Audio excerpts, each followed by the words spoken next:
আমি বলেছিলাম না একদিন আল্লাহ চাইলে রাস্তার কাঁটা পরিষ্কার হয়ে যাবে, আমি কেন আসবো বলেছিলাম তো। তা আল্লাহ পরিষ্কার করেছে, আল্লাহ নিয়ে এসেছে। এতে আপনারা খুশি না বেজার? হাত তুলে বলুন খুশি না বেজার? ইমাম হোসেন পাক বলছেন কেউ কি আসো পরিবর্তন হবা তাহলে ফিরে আসো। ইমামে হোসেন পাকের কথা শুনে মাত্র একজন এসেছিল, নাম তার হুর বিন এজিদ। নাম কি বলুন? হুর বিন এজিদ। সে ফিরে এসেছিল ইমাম পাকের দিকে, ইমাম পাক তাকে ক্ষমা করে দিলেন। জোরে বলুন সুবহানাল্লাহ। ওদিকে এজিদ বাহিনী 25,000 লোক, কত লোক? আর ইমাম পাকে পুরুষ মাত্র 52 জন, মোট 72 পুরুষ, তার মধ্যে কতজন? 52 জন। আহারে 25,000-এর মোকাবেলায় 52 ছিল। সেদিন বিজয় আমাদেরই হয়েছে রে বাবা। কারবালা সেদিন হয়েছে। কারবালার আখিরি ময়দান ইমাম হযরত মেহেদী আলাইহিস সালাম দ্বারা হবে। সেদিন আমার ইমাম মেহেদী সাল্লামের নেতৃত্বে বিজয় আমাদেরই হবে। জোরে বলুন সুবহানাল্লাহ। তো এত হুড়ুহুড়ির মধ্যে তো জলসা ঠিকভাবে হয় না, কথা বুঝে আসছে? এটা একটা আলাদা স্মৃতির ব্যাপার আছে। তাই সেই 6 বছর পর সেই মাঠে এসেছি, তাই একটুখানি আবেগ থাকবে একটা। এই আবেগকে আমি স্যালুট জানাচ্ছি। এই আবেগ একটু হবে, এই আবেগটা একটু ঠেলাঠেলি ধাক্কাধাক্কি আজকে একটু হবে, কথা বুঝে আসছে? অতএব এটাকে কেউ কষ্ট হবে নিলে হবে না। এই জায়গা পাচ্ছেন না, কোলে পড়ে যাচ্ছেন, ঘাড়ে পড়ে যাচ্ছেন, এসব নিয়ে কষ্ট নিলে হবে না, কথা বুঝে আসছে? জলসা আল্লাহ করে আগামী দিন আসবো, আলোচনা হবে। আমি বলেছিলাম না একদিন আল্লাহ চাইলে রাস্তার কাঁটা পরিষ্কার হয়ে যাবে, আমি কেন আসবো বলেছিলাম তো। তা আল্লাহ পরিষ্কার করেছে, আল্লাহ নিয়ে এসেছে। এতে আপনারা খুশি না বেজার? হাত তুলে বলুন খুশি না বেজার? নারী দিবে, নারী দিবে, দ্বীন ইসলাম, দ্বীন ইসলাম, নারী দিবে। মনে রাখবেন ইসলামের দুশমন যুগে যুগে ছিল, আজও আছে, কালো থাকবে, কিন্তু ইসলামের নাম ধরে লেবাস ধরে মুসলিম দাবিদার যারা দুশমন, এরা সবথেকে ভয়ঙ্কর দুশমন ছিল, কথা বুঝে আসছে? আজকে সেই দুশমন আল্লাহর হুকুমে খতম। আল্লাহ পাক আসার রাস্তা করেছে, এসেছি, আগামীতেও আসবো। খবর পেলে যাবে, জলসা মাহফিল তখন হবে। এই ভিড়ের মধ্যে এতগুলো মানুষ, আপনাদেরকে ঘরে যেতে হবে, যে যার এলাকায় যেতে হবে। তারপরে মেঘলা হয়ে আছে, কথা বুঝে আসছে? সময় করে চলে যাচ্ছে। তাই আসুন, আমি সংক্ষেপ করব, কেন এইভাবে আলোচনা করা যায় না। চারিদিকে সব খেলা ঠেলি হচ্ছে, জায়গা পাচ্ছে না, কথাবার্তা বলছে, তাই সংক্ষেপ সময় গুটি কত কথা বলে গেলাম। মনে রাখবেন আমার মুজাদ্দিদুল জামান দাদা হুজুর রহমাতুল্লাহ আলাইহি, তিনার সময়ে তো জুলুম হয়েছে না হয়নি?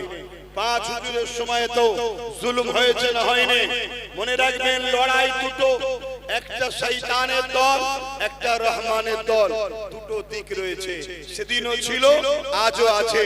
আপনারা রহমানের দলে না শয়তানের দলে? হাত তুলে বলুন কারা রহমানের দলে? আল্লাহ কবুল করে বলুন আমিন। আসেন সালাম করিয়া নবী।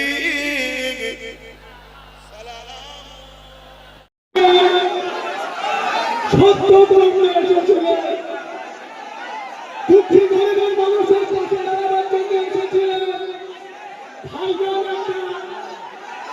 পায়ের কথা বলেছিলেন যে মুসলমানের হয়ে এই পশ্চিমবঙ্গের জমিনের আর কেউ নাই। মুসলমানদের জন্য, গরিব দুঃখীর জন্য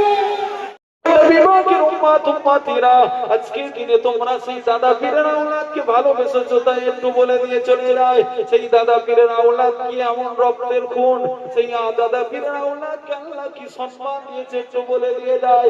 কার উপরে জুলুম অত্যাচার করেছে একটু তার সম্মানটা বলে দিয়ে যায়।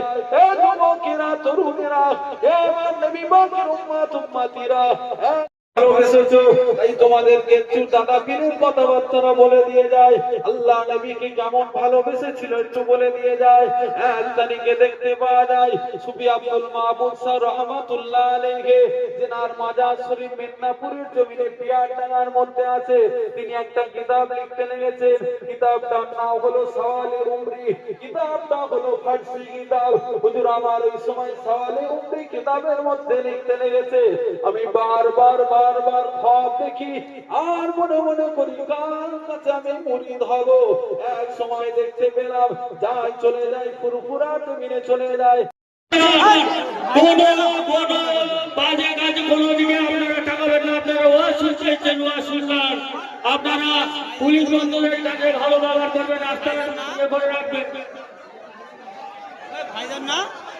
কর্ণধার আমাদের সেরেতাজ নয়নের মণি পীরজাদা আব্বাস সিদ্দিকী ভাইজান, আমার চাস্তো ভাই অসুস্থ হওয়ার কারণে একটু দেখতে এসেছিল।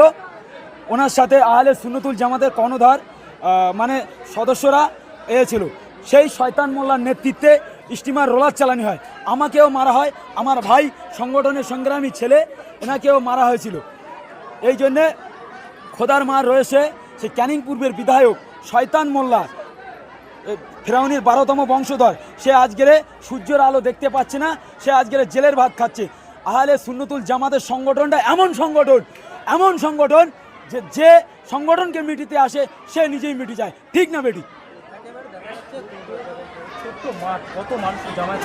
আছে 60,000 মানুষ আসার। ক্যানিং, জীবনতলা, ভাঙড় তো আছেই। ভাঙড় থানা, এটা ক্যানিং পূর্ব থানা, ভাঙড় বোদরা অঞ্চল। ক্যানিং পূর্ব থেকে মিনাকা থানা থেকে আমাকে ফোন করেছিল, তারাও আসার জন্য আহ্বান করছি। আমাদের ওপরে যে রোলার যে ক্যানিং পূর্বের বিধায়ক শয়তান মোল্লা করেছিল, সে আজকের মানুষ সমাজে নেই। আমাদের এখানে কিছু বাইক, কিছু 4 চাকা ভাঙচুর করা হয়েছিল। কিছু বাইক ভাইজানের হাত থেকে এখানে কালকে দেওয়ার জন্যে আমরা ব্যবস্থা করেছি। সবার ক্ষতি হয়তো আমরা পূরণ দিতে পারবো না, কিছু ব্যবস্থা আমাদের সেরেতাজ নয়নের মণি আহলে সুন্নতুল জামাতের কর্ণধার পীরজাদা আব্বাস সিদ্দিকী ভাইজান, উনি কাল বেলা 2টোয় পা রাখবেন। আর একজন বক্তা আছে আমতাবাড়ি কুতুব জান্নাতুল ফাতিহা, উনি তার কোরআন হাদিসের আলোচনা করবেন।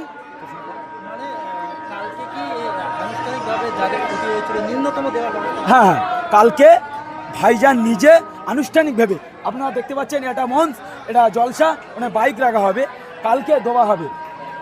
আমরা এই জায়গায় যে অত্যাচার হয়েছিল, বিশেষ করে আমার চাস্তবার ওপরে, আমার ওপরে, তুমি তো আমাকে চেনেন, আমি প্রচুর জায়গায় যাই। যে স্টিমার শয়তান মোল্লা করেছিল, শয়তান মোল্লার অনুগামী আছে বোদরা অঞ্চলে, তার নাম ধরেই বলছে সাদেকুল দত্তুরি। উনি আমাদের ভাইজানের আহলে সুন্নতুল জামাতের সংগঠনের প্রচুর রোলার চালিয়েছিল। সেই বঞ্চিত লাঞ্ছিত আমরা আহলে সুন্নতুল জামাতের প্রকাশ্য ঝান্ডা মারতে পারিনি। আজকে আমরা প্রকাশ্য ঝান্ডা মেরে ভাইজানকে এনে আমরা বিরাট গর্বিত মনে করছি। এই জন্যে আপনাদের সবার মিডিয়ায় এই বাইটটা দিতে চাচ্ছি যে আজকে কোনো অসুবিধা নেই, কোনো ফেরাউনের 12তম বংশধরে একটা দানা খুঁজে পাবে না। সবাই সতর্কভাবে আসবেন, সবাই ধীরেচিস্তভাবে আসবেন, নিজ নিজ দায়িত্বে। আমাদের ভলেন্টিয়াররা যেখানে জায়গা বাইক রাখা বলবে সেখানে রাখবেন, আর মাথায় হেলমেটটা দিয়ে আসবেন। সকল আহলে সুন্নতুল জামাতের কর্মী, আহলে সুন্নতুল জামাতের সদস্য